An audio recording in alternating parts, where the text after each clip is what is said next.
ಸಮಾಜದಲ್ಲಿ ಮಹಿಳೆಯರಿಗೆ ಉತ್ತಮ ಸ್ಥಾನಮಾನ ಗೌರವ ಸಿಗಬೇಕು. ಕಟ್ಟುಪಾಡುಗಳಿಂದ ಮಹಿಳೆಯರು ಹೊರಬರಬೇಕು. ಪುರುಷರಿಂದ ಮಹಿಳೆಯರ ಮೇಲೆ ದೌರ್ಜನ್ಯಗಳು ನಡೆಯುತ್ತಿವೆ. ಮೂಢನಂಬಿಕೆ ಆಚರಣೆಗಳಿಂದ ಮಹಿಳೆಯರು ಹೊರಬನ್ನಿ. ಹಿರಿಯೂರು ಶಾಸಕಿ ಪೂರ್ಣಿಮಾ ಶ್ರೀನಿವಾಸ್ ಹೇಳಿಕೆ. ಹಿರಿಯೂರು ತಾಲೂಕಿನ ವಾಣಿ ಸಕ್ಕರೆ ಪದವಿ ಪೂರ್ವ ಕಾಲೇಜಿನಲ್ಲಿ ಸಾಂಸ್ಕೃತಿಕ ಸಮಿತಿ IQSCN SS ಕ್ರೀಡೆ, ಯೂತ್ ರೆಡ್ ಕ್ರಾಸ್, ರೇಂಜರ್ಸ್ ಹಾಗೂ ರೋವರ್ಸ್ ಸಹಯೋಗದಲ್ಲಿ ಅಂತಾರಾಷ್ಟ್ರೀಯ ಮಹಿಳಾ ದಿನಾಚರಣೆ ಕಾರ್ಯಕ್ರಮ ನಡೆಸಲಾಯಿತು.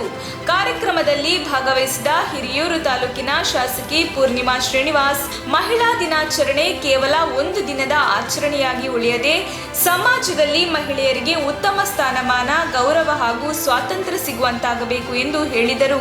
ನಮ್ಮ ಭಾರತ ದೇಶದಲ್ಲಿ ಮಹಿಳೆಯರಿಗೆ ತಮ್ಮದೇ ಆದ ಸ್ಥಾನಮಾನ, ಗೌರವಗಳಿದ್ದು ಸಮಾಜದಲ್ಲಿ ಮಹಿಳೆಯರನ್ನು ಅತ್ಯಂತ ಗೌರವಪೂರ್ಣವಾಗಿ ಕಾಣಲಾಗುತ್ತಿದೆ. ಆದರೂ ನಮ್ಮ ಗ್ರಾಮೀಣ ಪ್ರದೇಶದ ಮಹಿಳೆಯರಿಗೆ ಇನ್ನು ಅನೇಕ ಮೂಢನಂಬಿಕೆ ಆಚರಣೆಗಳು, ಕಟ್ಟುಪಾಡುಗಳಿದ್ದು ಈ ಎಲ್ಲ ಆಚರಣೆಗಳು ಹಾಗೂ ಕಟ್ಟುಪಾಡುಗಳಿಂದ ಮಹಿಳೆಯರು ಹೊರಬರಬೇಕು ಎಂದು ಕರೆ ನೀಡಿದರು. ಸಮಾಜದಲ್ಲಿ ಮಹಿಳೆಯರು ಮತ್ತು ಪುರುಷರು ಒಂದು ಕುಟುಂಬಕ್ಕೆ ಎರಡು ಕಣ್ಣುಗಳಿದ್ದಂತೆ. ಆದರೂ ಕೆಲವು ಸಂದರ್ಭದಲ್ಲಿ ಪುರುಷರಿಂದ ಮಹಿಳೆಯರ ಮೇಲೆ ದೌರ್ಜನ್ಯಗಳು ನಡೆಯುತ್ತಿದ್ದು, ಮಹಿಳೆಯರ ರಕ್ಷಣೆಗಾಗಿ ಸರ್ಕಾರ ಅನೇಕ ಕಾನೂನುಗಳನ್ನು ಜಾರಿಗೊಳಿಸಿದೆ. ಮಹಿಳೆಯರು ಈ ಕಾನೂನಿನ ಸದುಪಯೋಗ ಪಡೆಯಬೇಕಲ್ಲದೆ ಅದರ ದುರುಪಯೋಗವಾಗದಂತೆ ಎಚ್ಚರ ವಹಿಸಬೇಕು ಎಂದರು.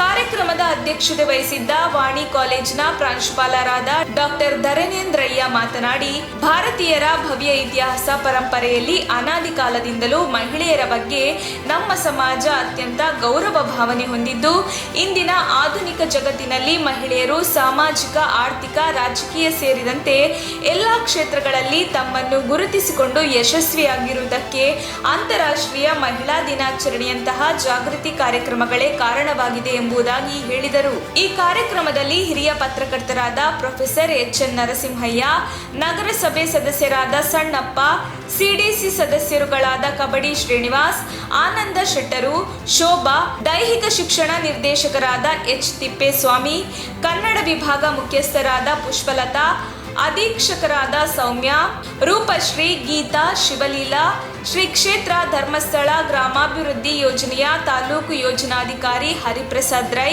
ಮೇಲ್ವಿಚಾರಕರಾದ ಮಂಜುಳಾ ಸೇರಿದಂತೆ ಕಾಲೇಜ್ ಸಿಬ್ಬಂದಿ ಉಪಸ್ಥಿತರಿದ್ದರು. ವಿದ್ಯಾರ್ಥಿನಿ ಕುಮಾರಿ ವಿ ನಿರ್ಮಲಾ ಪ್ರಾರ್ಥಿಸಿದರು. ಇತಿಹಾಸ ಸಹಾಯಕ ಪ್ರಾಧ್ಯಾಪಕರಾದ BE ಜಗನ್ನಾಥ್ ಸ್ವಾಗತಿಸಿದರು.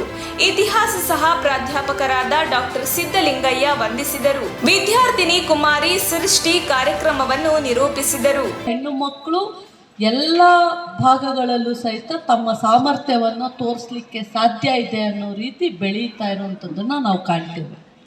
ನನಗಂತೂ ಖುಷಿ ಇದೆ, ನಾನೊಬ್ಬ ಹೆಣ್ಣು ಮಗಳು ಅಂತ ಹೇಳಿ. ಸಾಮಾನ್ಯವಾಗಿ ನಮ್ಮ ಆಡು ಭಾಷೆಯಲ್ಲಿ ನಾವು ಅಂತಿರ್ತೀವಿ, ಈ ಹೆಣ್ಣು ಮಕ್ಕಳಿಗೆ ಕಷ್ಟ ಜಾಸ್ತಿಯಪ್ಪ, ಹೆಣ್ಣು ಮಗುವಾಗಿ ಹುಟ್ಟೋದೇ ಒಂದು ಕರ್ಮ ಅಂಥೇಳಿ. ಹೌದಲ್ಲ, ಆಡು ಭಾಷೆಯಲ್ಲಿ ಹೇಳ್ತಿರ್ತಾರಲ್ಲ. ಆದರೆ ನನ್ನ ಪ್ರಕಾರ ನಾವು ಹೆಣ್ಣು ಮಕ್ಕಳಾಗಿರೋವಂಥದ್ದು ಭಾಗ್ಯ ಅಂತ ನಾನಂತೂ ಭಾವಿಸಿದ್ದೇನೆ. ಕಾರಣ, ಈ ಪ್ರಕೃತಿ ನಡೀತಾ ಇರೋದೇ ಹೆಣ್ಣಿನಿಂದ. ಇನ್ನೊಂದು ಜೀವಕ್ಕೆ ಜನ್ಮ ಕೊಡುವಂಥ ಭಾಗ್ಯ ಇರೋದು ಕೂಡ ನಮ್ಮ ಹೆಣ್ಣು ಮಕ್ಕಳಿಗೇನೆ. ಹೌದಲ್ಲ? ಹಾಗಾಗಿ ನಾವು we should feel proud our self, ನಾವು ಹೆಣ್ಮಗು ಅಂತೇಳಿ. ಈಗ ನೋಡಿ, ಈ ಕಾರ್ಯಕ್ರಮ ಅಂದರೆ ಈ ಗಂಡು ಮಕ್ಳು ಏನಿದೆ, ಎಷ್ಟು ಕಾಸ್ಟ್ಲಿ ಅಂದರೂ ಅದೇ ಥರದ ಬಟ್ಟೆ ಹಾಕ್ಕೊಂಡು ಬರ್ಬೇಕು. ನಾವು ಆಗಲ್ಲ. ಮಹಿಳಾ ದಿನಾಚರಣೆ ಅಂದರೆ ಒಂಥರ ರೆಡಿ ಆಗ್ತೀವಿ, ವರಮಹಾಲಕ್ಷ್ಮಿ ಅಂದರೆ ಒಂಥರ ರೆಡಿ ಆಗ್ತೀವಿ, ಕೃಷ್ಣ ಜನ್ಮಾಷ್ಟಮಿ ಅಂದರೆ ಇನ್ನೊಂದು ಥರ ಆಗ್ತೀವಿ, ರಂಜಾನ್ ಅಂದರೆ ಇನ್ನೊಂದು ಥರ ರೆಡಿ ಆಗ್ತೀವಿ. ಹೌದೋ ಇಲ್ವೋ? ಒಂದ್ಸರಿ ಪ್ಯಾಂಟ್ ಶರ್ಟ್ ಹಾಕ್ಕೋತೀವಿ, ಒಂದ್ಸರಿ ಲಂಗ ದಾವಣಿ ಹಾಕ್ಕೋತೀವಿ, ಸೀರೆ ಉಟ್ಕೋತೀವಿ, ಸ್ಕರ್ಟ್ ಹಾಕ್ಕೋತೀವಿ, ಶಾರ್ಟ್ಸ್ ಕೂಡ ಹಾಕ್ಕೋತೀವಿ. ಗಂಡು ಮಕ್ಕಳಿಗೆ ಅದೇ ಶರ್ಟು, ಅದೇ ಪ್ಯಾಂಟು ಸೇಮ್.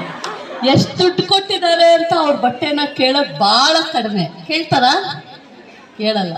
ನಮ್ದಾದರೆ ಈ ಸೀರೆ ಎಷ್ಟು, ಈ ಒಡವೆ ಎಷ್ಟು, ಈ ಸ್ಟಿಕ್ಕರ್ ಎಷ್ಟು, ಎಷ್ಟು ತರಾವರಿ ನಾವು ರೆಡಿ